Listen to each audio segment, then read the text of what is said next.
Tsavo Reserve, mid-morning. The air was dry and sharp, humming faintly with cicadas as the sun climbed higher, casting shallow shadows across the brittle scrub. Ranger Kamau had walked this route hundreds of times. His boots had memorized the cracks in the soil, the grooves where buffalo herds sometimes passed, and the patches where green still dared to cling. But today, his footsteps slowed. Something was off.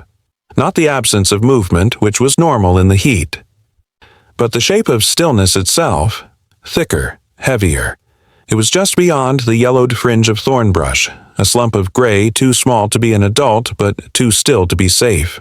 As he rounded the dry bend, the form became clear. A young elephant calf lay collapsed on his side, one leg twisted slightly beneath him, the other stretched as if he had fallen mid-step.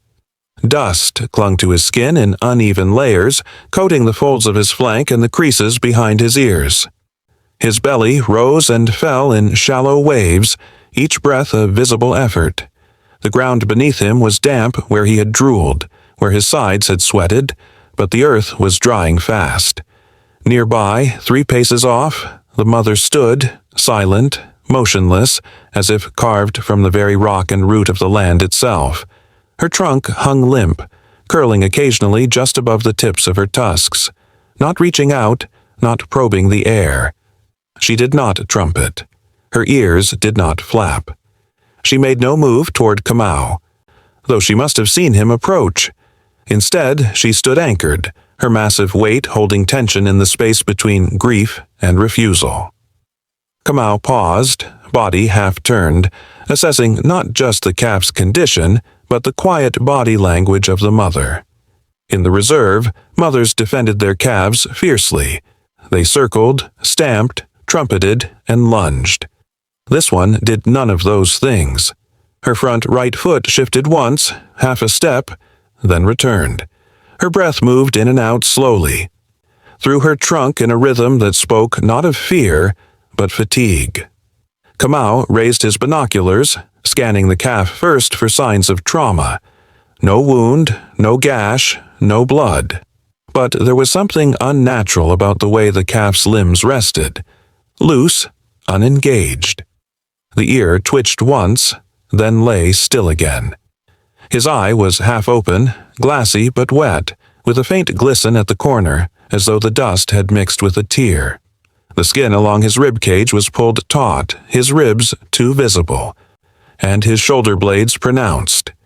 Kamau could see where the muscle had weakened. This wasn't a recent fall. This had been coming on for days, maybe longer. He took a step forward, slow and deliberate. The mother's head tilted slightly, but she didn't move. That, too, was a message. Not submission. Elephants did not submit, but a kind of relinquishing. Kamau knew what he was seeing, though it made his chest tighten. He had seen it before in water-starved zebras, in elderly buffalo, and in orphaned lion cubs. The moment when a parent's instinct, so deeply carved into the bones, flickered beneath the weight of reality. She was still here, but her stillness was no longer defensive. It was the silence of knowing. Kamau crouched beside the calf now, careful not to touch, just observing. The trunk rose a few inches, trembled, then dropped. The breath that came next was ragged. There was no visible wound, but heat exhaustion could act like poison in the young. Dehydration, infection, weakness, all of them invisible killers.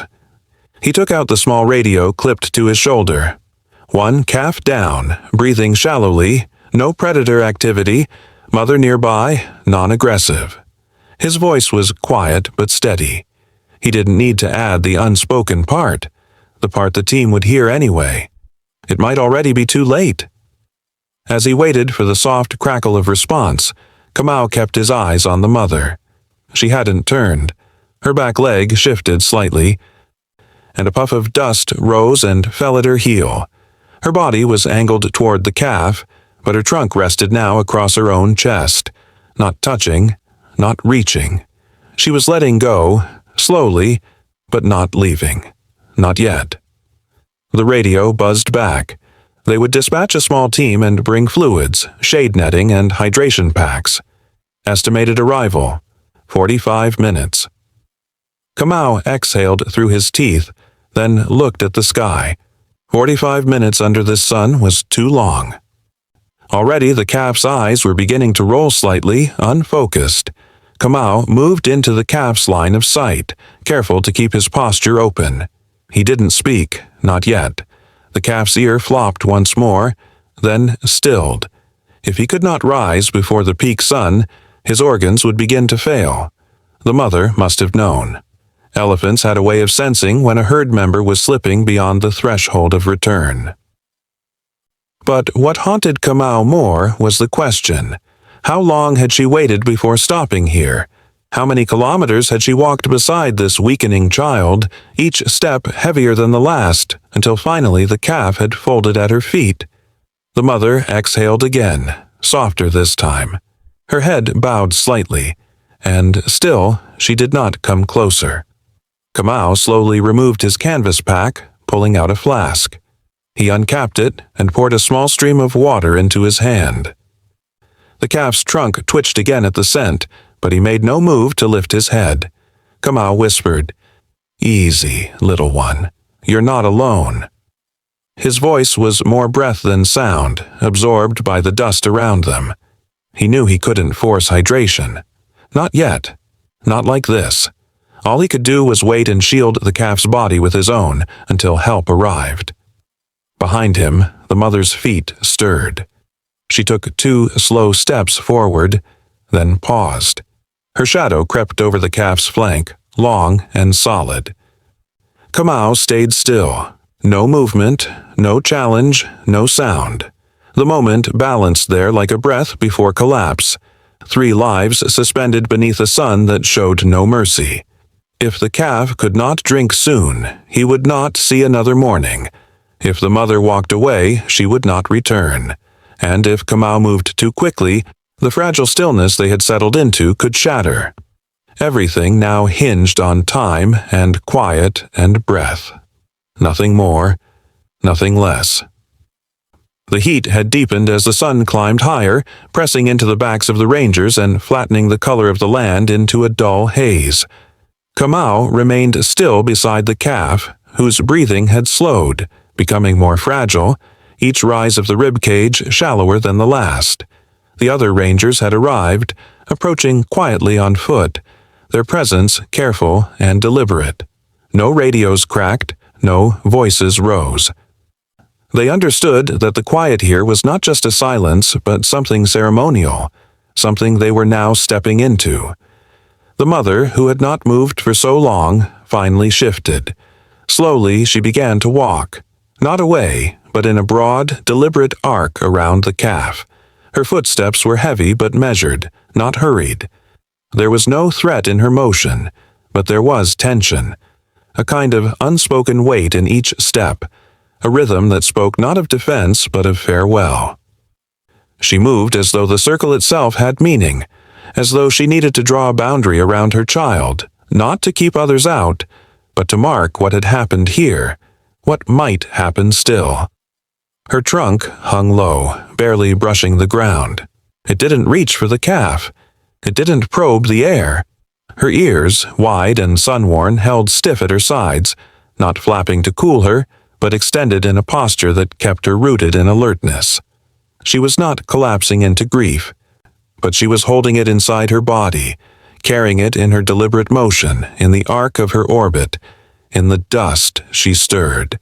Kamau remained still, crouched low near the calf's head, careful not to make sudden movements. His eyes followed the mother, his breathing slow to match the space she was setting with her motion. The others kept back, waiting at the edge of the scrub. There would be no rush, no show of urgency that might push her toward uncertainty or alarm. The circle she walked grew tighter with each rotation. Her eyes never left the calf.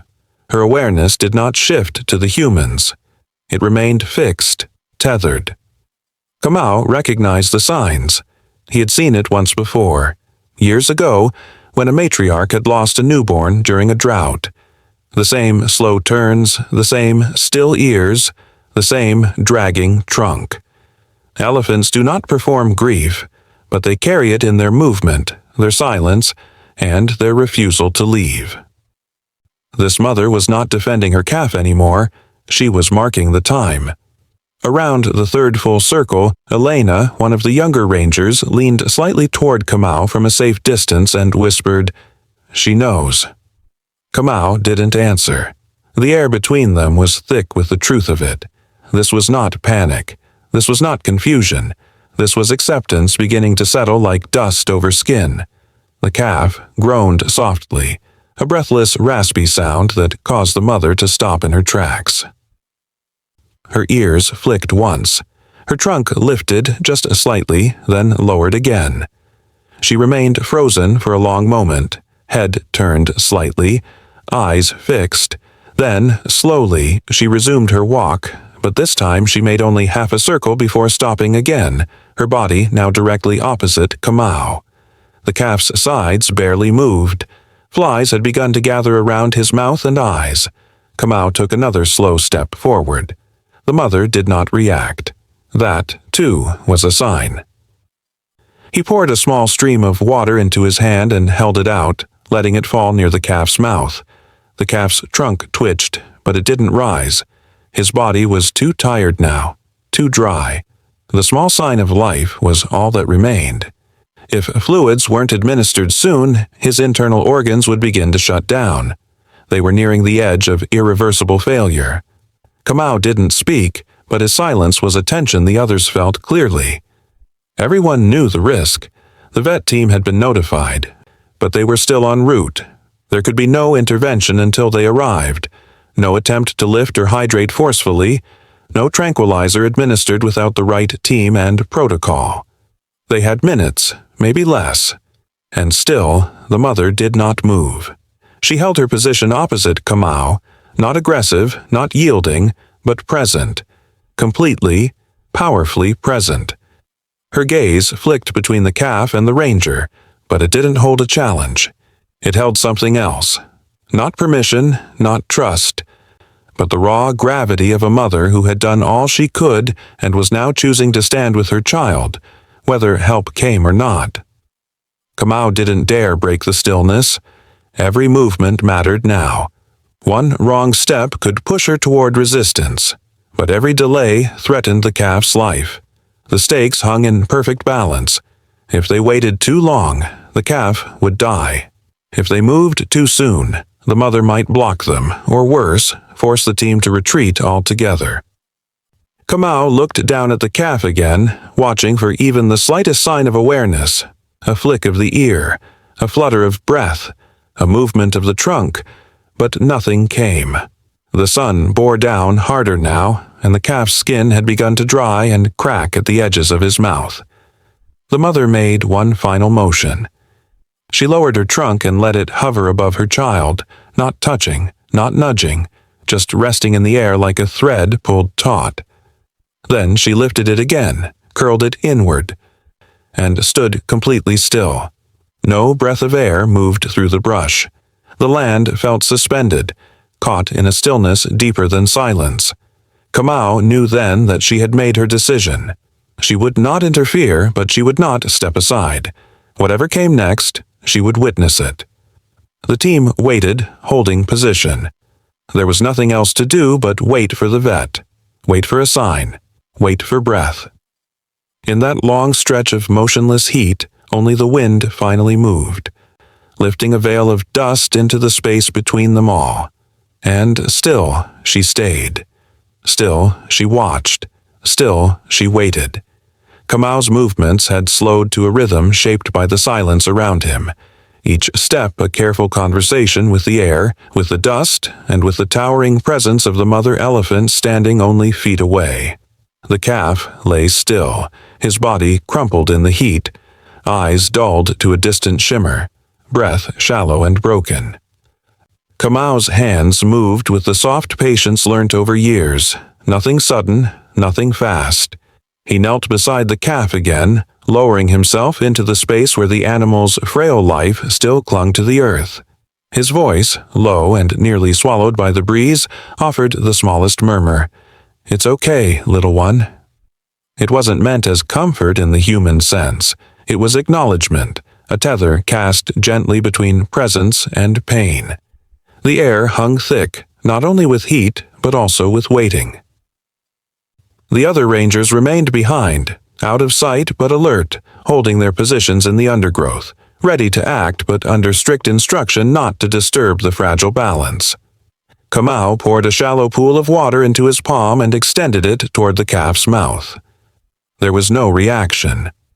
The calf's trunk twitched faintly, but his head did not lift, and the water slid unnoticed to the ground. The silence deepened, wrapping around them like a veil, until a sound, not loud, but different, broke gently into it. It wasn't from the calf. It was the shift of weight from the mother.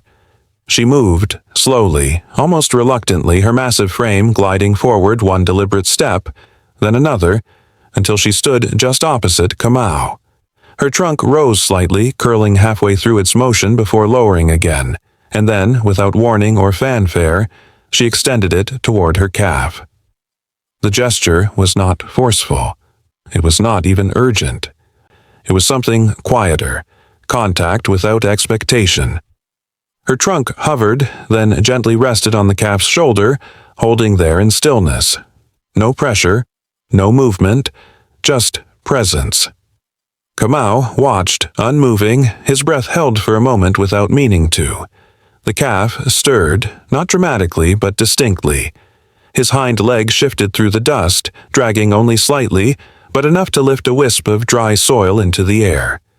The mother's trunk moved then, not away but along the calf's side, brushing upward in a slow motion that lingered, then pulled back with the same gentleness. And she did not walk away. She did not resume circling. She simply stood there, closer than before, her eyes steady on the space where her calf lay and the man crouched beside him. In that single moment, something passed between species. Not permission, not trust in the full sense, but something adjacent to understanding. Kamau didn't move to speak again. He didn't need to. He watched the calf's side rise once more, still shallow, still uneven, but higher than before. The weak muscles beneath the thick, wrinkled skin found a flicker of energy, drawn not from water, not from intervention, but from touch. It was not a rescue. Not yet, but it was a signal. Kamau raised his hand slightly toward the rangers behind him, a gesture not to approach but to wait. The mother had offered the most that could be hoped for in such a space. She had not challenged his presence. She had touched her calf, and now she was watching. Kamau poured another stream of water near the calf's lips.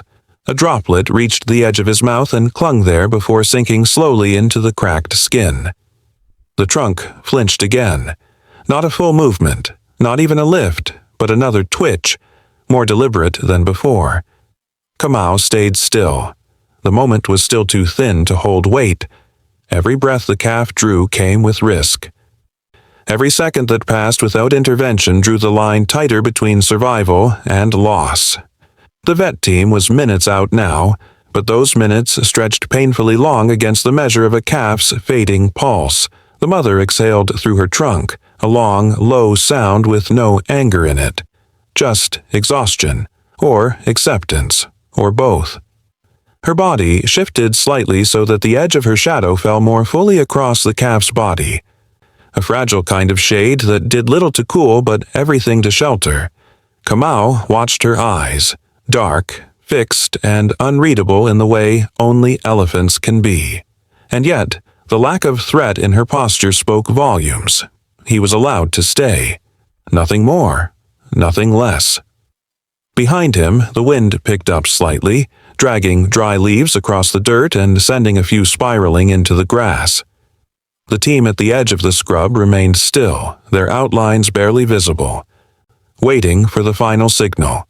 Kamau leaned closer, just slightly, and this time he brushed the back of his fingers along the calf's ear, checking for temperature. Still hot, still dangerous, but he was alive. The calf's eye opened wider for a breath or two, then drifted closed again. The mother did not react to the touch. She watched. Kamau knew better than to read into it. This was not gratitude. It was not connected. It was the recognition that her child was still here, and that she could no longer do this alone. But she had not left. She had not turned away. In so many cases like this, a mother's choice to walk meant the end. Today, she had stayed. That alone shifted what was possible. It meant the team could act without force. It meant the calf had more time. Kamau looked to the horizon. Dust trailed faintly in the distance, vehicles drawing near. Help was coming, and the mother hadn't blocked them. She had touched him. She had stayed. And now, in the heat and the hush of that delicate moment, Kamau knelt beside the calf, the mother across from him, and a narrow thread of possibility was still intact between them. The calf's body shifted again, not with strength but with a loose tremble of something fading. A low groan passed through his throat, barely formed, a sound closer to air than voice. His limbs, once drawn in beneath him with instinctive caution, now seemed to drift outward slightly, surrendering to the soil, the edge of his ear folded under its own weight, limp against the dust. For a long moment, there was no movement at all. Then, just ahead of him, the mother changed her stance. Slowly, her feet adjusted their grip on the hard ground. Her head dipped once, not low enough to touch, not low enough to comfort, but enough to mark the moment, then lifted again. Her trunk curled halfway around itself and then loosened. She stepped back. Not far, just 2 steps, but they were deliberate, measured. Kamau watched as she did it again. Another step back, this time turning her body away from the calf, her great frame angling slightly toward the horizon. The movement wasn't frantic. It wasn't fearful. It was slow, intentional, a choice. And he understood then that what she was doing wasn't driven by confusion or alarm. It was a quiet shift, the turning of a maternal instinct from protection to release. Elephants rarely walk away from their young. Even in illness, even in death, they often linger. But sometimes, when the herd has already moved on or when resources run dry, there comes a point where a mother must weigh the need to stay against the call to survive. And though the herd was nowhere in sight, Kamau could feel the pressure in her movement. She had waited, she had circled, she had touched him, she had stayed longer than most would. But now, the weight of instinct was tipping. Not from cruelty or detachment, but from the terrible wisdom of the wild. If she lingered much longer, she too would grow weaker. She knew the odds. And so did he. The calf's breath rattled once more, his flanks barely lifting. Flies gathered around his mouth, unbothered by motion. The sun was high now, and the soil radiated heat like a second sky beneath them. Still crouched beside the calf, Kamau could feel it pressing upward through his knees. The ranger turned his head slightly toward the mother, watching her pause. She looked over her shoulder. That was the part that stayed with him. The look, not at him, not at the team still waiting in the distance, but at her child. It lasted only a second before she stepped again, the distance between them now twice what it had been moments ago. The decision was clear. She was leaving. Not in haste, not in fear, but in the way that only an animal who has no more choices can. Kamau didn't rise. He didn't shout. His hand stayed steady over the calf's head, casting the smallest shadow. The vet team were minutes out, but they hadn't arrived. The window between intervention and finality was narrowing. And yet, as he watched her retreat, something inside him refused to frame this moment as failure. This was not abandonment. This was survival passing from one generation to another, in a place where only the strongest make it to the next season. She stopped once more. Now, several strides away, her silhouette blurred slightly in the rising heat. She didn't turn back again. She remained there, half facing the plain, her body pulled between memory and necessity. Kamau dipped the corner of a cloth into the last of his canteen water and pressed it gently along the calf's temple. The skin was too hot. The veins beneath it are too still. But the calf didn't flinch. Somewhere in that contact, there was still life. And where there was life, there was responsibility. A ranger's duty in these moments wasn't to rewrite nature, it was to extend what it offered, sometimes by minutes, sometimes more, but always with respect. He didn't speak again. There was nothing more to say. The calf moaned once, a dry, uneven sound, his head lolling slightly toward the shade of Kamau's shoulder. Behind them, a low hum of engines broke the stillness. Dust lifted from the road, and the soft rhythm of approaching wheels stirred the air. The vet team was almost here. If the mother chose to leave now, they wouldn't stop her, but Kamau kept one eye on the calf and the other on the blurred figure in the heat shimmer ahead. She hadn't moved again. Not yet. She was still watching, still close enough to hear. The calf's chest rose once more, uneven but real. He wasn't gone. Not yet. And as long as he remained, so would they. The line between survival and surrender was narrowing, but for now, no one was left behind. The hum of approaching tires had faded into stillness again, the dust from the departing vet vehicle already settling in soft layers along the dry trail. Kamau stood a few feet from the calf now, the hydration line taped gently to its ear, fluids moving drop by drop through the narrow tube. The young elephant remained lying on his side, breath shallow but present, each rise of his rib cage confirming what little progress had been made. The mother had not come closer again. After her slow retreat earlier, she had remained at a distance, standing with the same unwavering posture, her body facing open land. The wind carried her scent back toward the calf, and perhaps he still knew she was near. But the distance between them had become more than just space. It had become time measured in instincts, hers telling her that this chapter was closing. She had waited. She had touched. She had stood longer than many would, but now her body shifted one last time, and the shift carried weight. She turned her head slightly, not enough to return, just enough for a backward glance. One eye, quiet and unreadable, lingered in the direction of her calf. There was no call, no sound at all. She simply looked, and then she turned away. Her body pivoted fully now, her feet aligning with the long path ahead, and with a deep, measured exhale, she began to walk. The steps were not hurried. There was no tension in her stride. Each movement carried the calm gravity of a decision already lived through, and as she moved, the air behind her seemed to fall quieter still, as if even the land had recognized the weight of that choice. From the far edge of the reserve, the shapes of the herd emerged, slow-moving, broad-backed figures returning from higher ground where the drought's edge hadn't yet reached. Whether she had called to them earlier, or whether they had simply come back on instinct, it didn't matter now. One by one, they appeared, then followed. There was no gathering around the calf, no farewell. They did not pause. Their trunks stayed low, brushing grass or swinging in rhythm. The matriarch passed first, then a younger bull, and a string of juveniles just beyond adolescence. They were not rushing. They were not confused. They were simply leaving, because survival asked them to. The mother blended into their line without needing to assert herself. She slipped into step with the rest, her trunk folding loosely across her tusk. The sun glinted faintly off her back as she passed into the open land. Kamau did not move. He kept one hand near the calf's ear, gently steadying the hydration line. The vet's soft instruction had been clear. Let the fluid work, give him time, do not stimulate him too early. And so they waited. But now, with the herd moving away, Kamau could feel the calf's absence settling in the air around him. Not his physical absence, but the emotional one left by the departure of his mother.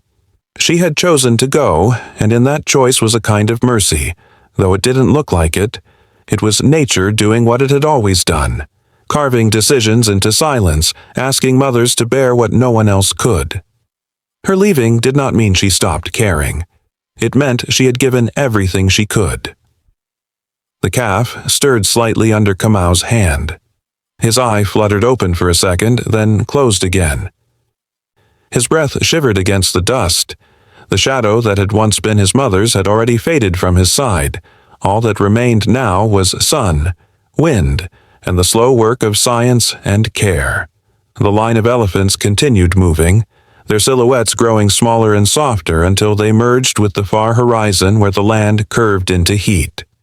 Kamau watched them until they vanished entirely.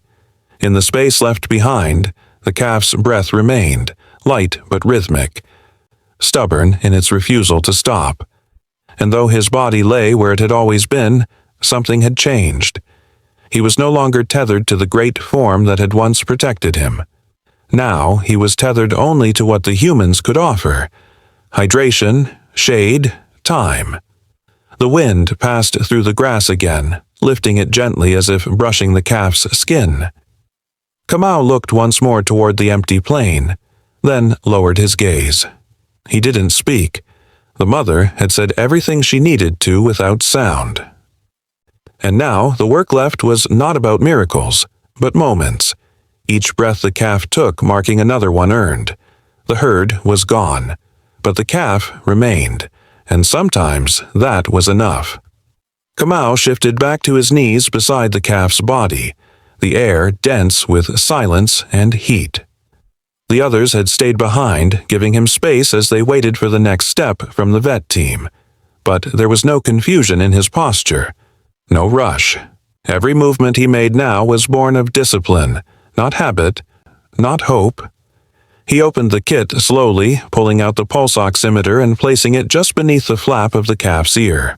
The device was small, built for young elephants, but even then its reading lagged. The numbers, once they appeared, confirmed what he already saw in the animal's breathing. The calf was alive, but only just. The pulse was erratic, too slow, too soft, and that slowness wasn't coming from trauma. No blood pooled beneath him, no fractures along the spine. The collapse hadn't been violent. It had been gradual, hidden in plain sight until the final hour. Kamau ran his hands lightly over the calf's body, watching for swelling or sensitivity. There was none. The belly, though distended slightly, didn't show signs of bloat or obstruction. What he found instead was a hollowness beneath the skin, dehydration so deep it had drawn moisture away from the muscles, leaving them flat and unresponsive. The ears, which had twitched earlier, now hung cold to the touch. The tip of the trunk was caked with dust and uncurled. The calf's eyes were closed, but his lashes fluttered at uneven intervals, each breath shallow and unpredictable. There was no fever, but there was no strength either. Kamau looked toward the horizon again, the dust from the retreating herd now entirely settled. The calf's mother was gone, and with her, the last tether to a body that had fed, protected, and sheltered this young elephant through his first months of life. Now, alone and on the edge of collapse, the calf's body was shutting down, not because of injury, but because of the slow, compounding cruelty of heat, infection, and thirst. Kamau uncapped the hydration line and adjusted the rate. The vet had started it moments before leaving for the nearby station, promising to return once other emergency supplies had arrived. For now, all Kamau could do was monitor, watch, and wait. A drop of saline rolled through the line and vanished beneath a taped patch of skin near the calf's ear. Another followed. It wasn't enough, but it was something. The ground beneath them was warm, the type of heat that rises in waves and doesn't cool until long after sunset. Flies hovered again around the calf's mouth. Kamau wiped them gently away. There were no calls from the trees, no bird chatter overhead. Even the wind had slowed. He leaned close again, listening to the breath. It caught once, then continued. Still there. Barely. Still there. Almost there, little one, Kamau whispered, barely loud enough for himself to hear. The calf didn't move. His flank rose again, just slightly. Kamau didn't need to check again to know the stakes were narrowing. Without visible trauma, the body's quiet deterioration was harder to track. But the result was the same. If fluids didn't take hold soon, if organ systems had already begun to fail, there would be no coming back. No second attempt. Every moment they waited was a gamble against time, one the calf could not afford to lose. But Kamau knew better than to rush. Everything had to be slow now, gentle, measured. Rushing a collapsed elephant, even one this young, could drive the heart faster than it could manage, could tip the balance from struggling to gone. The sun pressed harder against the land. Kamau adjusted the cloth shade just slightly over the calf's head. The makeshift shelter barely held against the heat, but it was better than nothing. Nearby, the sound of water sloshed gently in the backup canister. They wouldn't drench him. Shock cooling was dangerous, but they could moisten the trunk and ears if he remained stable. A lizard darted across the ranger's boot and paused. Kamau didn't move. The line of tension between survival and loss ran too tight to allow for distraction. He leaned back again, watching the calf's rib cage move. One breath. A pause. Another, still enough to stay. The weight of the mother's absence returned in the quiet. Her touch had lingered only for a moment, but the silence she left behind now sat heavy in the air. Kamau had seen it before. Young ones left behind by mothers forced to choose between one life and many. The wild made no room for grief. It made room only for survival. But here, in this space carved out by human hands and compassion, the rules were allowed to bend. Just a little. Just long enough. A breeze passed lightly through the brush, bending the grass in one smooth wave, and Kamau turned his head slightly toward it. Still no movement from the calf. But no stillness either. The fluid continued to drip. The breath still came, and though weak, the pulse had not stopped. Not yet. The afternoon had stretched thin, weighed down by heat and quiet urgency.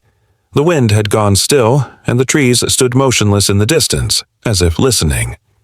Kamau didn't speak as the rest of the team stepped in around him, moving carefully, their gestures practiced, their pace steady. The vet returned without words, his face unreadable but focused, his hands already reaching for the cooler box that held what they had managed to gather. They had no access to full lab work or diagnostics out here, no time to wait on perfect answers. All they had was the calf's breath, faint as it was, and the narrow corridor of chance held open by saline and shade. A fresh hydration pack was hung from the temporary pole they'd driven into the ground. The old line was adjusted, its drip sped by the vet's careful hands. A second ranger unfurled the silver-backed shade cloth, angling it from the vehicle roof to cover the calf's torso. The material shimmered faintly in the light, not beautiful but useful, and that was all they needed now. Kamau dampened a strip of clean cloth and placed it along the calf's ear, then again along the edge of his trunk, just at the ridge where the dust had settled thick. The calf didn't flinch. His skin was warm, but no longer burning. That was a start. Elena crouched beside the back leg and pressed lightly for a response, muscle tone soft but not completely limp. They had seen worse. They had lost animals in better condition, too. There were no guarantees here. The vet knelt near the rib cage, one hand placed softly just behind the front limb, his head tilted, listening not with instruments, but with practiced quiet. The breath came, slower than ideal, but no longer gasping, still shallow, still unreliable. But something inside had steadied, if only slightly. No one said it aloud, but they all knew. This was the turning point, not a moment of triumph, just the fragile, flickering space between collapse and return. Kamau reached again for the cloth and touched it once more to the calf's lip. This time, the lip twitched. Barely. A response. Then, just beneath that twitch, a blink. The calf's eyelid moved, not fully open, not focused, but a reaction. Kamau leaned in, just a fraction closer. He waited. A breath came, then a pause, then another. Still shallow, still spaced too far apart. But it was there. A beat, then another blink. The vet murmured softly, not quite words, just the low reassurance of someone who's been here before. He didn't need to explain what they all understood. If hydration held, and if the organ systems hadn't already passed the point of failure, this calf had a chance. Not a certainty, but a chance. Time, for now, was the most precious thing they could give. Time and shade. Time and hydration. Time and silence. The herd was gone. The mother, already too far to return, would not come back. That absence would never be filled. But the calf was not alone now. He was surrounded by hands that knew how to wait, how to act slowly, and how to carry hope without clinging to it. The sun had begun its slow descent across the western sky, its light softening along the tops of the grasses. The silver cloth fluttered lightly in the faintest stir of breeze. A second hydration pack was readied. If he responded more clearly soon, they would consider protein supplements. For now, they waited. Kamau did not stand. He remained crouched beside the calf, his presence still, his expression quiet. The moment required nothing else. No words, no movement, just attention. The calf's flank rose again. A shiver passed through the back leg. The eye blinked once more, and beneath the line of tubing taped to the ear, a single drop of fluid entered the bloodstream. One drop, one moment, one chance. That was all it took to begin again. The light returned slowly, seeping across the dry ground in pale threads, softening the harsh lines the sun had etched the day before. The grasses near the edge of the clearing glistened with the faint trace of dew, and the world around the calf seemed to hold its breath. He had not moved much through the night. His body had remained still under the shade cloth, the drip of hydration continuing with quiet rhythm, and the rangers, working in shifts, had watched without speaking. Every rise of his flank had been counted, every blink noted, and now, as the first blush of day settled across the reserve, the calf shifted again, but this time with more purpose. His front leg bent slowly, drawing toward his body, not in pain, but in instinct. The other followed. A tremble passed along his side, subtle and brief, like wind through low grass. Kamau stood nearby, hands resting at his sides, his eyes fixed on the movement. There was no call to the others, no signal yet. He watched. The calf's head lifted slightly. His eyes blinked, once, then again. Not confused, not panicked, just slow, searching. The skin beneath his eyes was still dry, the corners cracked, but there was something else now. Tension in the muscles, a readiness not seen before. Kamau moved closer and knelt down, checking the line, checking the breath. The numbers had held through the night. Respiration was steadier now, still shallow but no longer erratic. The calf's ear flicked once, weakly, and then settled. Kamau reached for the cloth and pressed a little coolness to the calf's temple. The calf leaned into it, a barely perceptible motion that felt, in that moment, like the start of a return. There was no vocalization, no sound from him. Just breath, and the faint settling of limbs shifting beneath him. The vet joined quietly, crouching on the other side, watching the position of the limbs and checking the reflexes near the spine.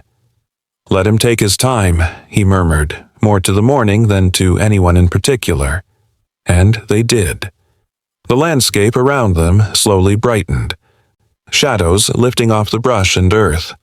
The wind moved again through the tops of the trees, carrying with it the first warmth of day. Then, without warning, the calf tucked his legs closer and rolled partway to his chest. He stayed there, trembling with the effort, eyes closing again as the strain caught up with him. Kamau reached gently to steady the line near the ear and whispered, "You're almost there." It was enough. Not instruction, not encouragement, just presence. The calf didn't rise, but he didn't fold back either. He stayed upright, however briefly, and rested in the stillness. And then Elena, standing a little farther off, turned her head toward the ridge. Her voice was quiet. "There's something up there." Kamau followed her gaze, scanning the slope just above the clearing. The light hadn't reached it fully, but a form stood there, tall and unmoving, half-shadowed in morning mist. The shape was unmistakable. Broad shoulders, curved back, ears motionless but wide. The mother. She stood alone, not flanked by the herd, not moving closer, just watching. Her body faced downhill, her feet rooted just behind the rise. She had returned not with ceremony, not with sound, but with a kind of stillness that held everything. Kamau didn't move. No one did. They let her stay in that silence, her presence resting on the scene like mist itself. She made no approach. She didn't call. She simply stood where the sky met land, where dust met air, and watched the child she had once chosen to leave. There was no way to know how long she'd been there. Perhaps she had walked through the dark. Perhaps she had never gone far. But now, with the calf breathing stronger and the sun pulling soft gold across the ridge, she remained. The calf, still resting on his chest, lifted his head again. His eyes blinked. They did not seek her out, but they looked in her direction. He didn't rise. He didn't call, but his ears moved, faint and deliberate, as if responding to a current only he could feel. The vet leaned back on his heels and Kamau stood slowly.